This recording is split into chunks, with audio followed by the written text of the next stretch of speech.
ബാപ്പയ്ക്ക് യൂസുഫിനോടൊരു പ്രത്യേകമായ സ്നേഹമുണ്ട് എന്ന് തോന്നിയ ജ്യേഷ്ഠന്മാര് ചെയ്തത് യൂസുഫിനെ കൊണ്ടുപോയിട്ട് ഒരു പൊട്ടക്കിണറ്റിലേക്ക് എറിഞ്ഞു. ആരും ഉപയോഗിക്കാത്ത ഒരു കിണറ്റിൽ കൊണ്ടുപോയി എറിഞ്ഞു. എന്തിനാ എറിഞ്ഞത്? ആരെങ്കിലും വന്ന് രക്ഷപ്പെടുത്തുമെന്ന് വിചാരിച്ചിട്ടാ?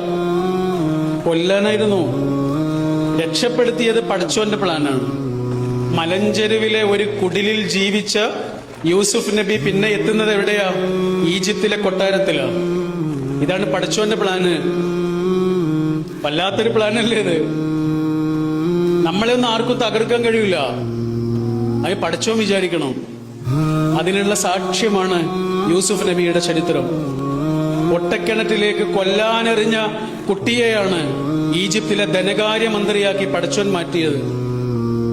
അതാണ് പടച്ചോന്റെ പ്ലാന്.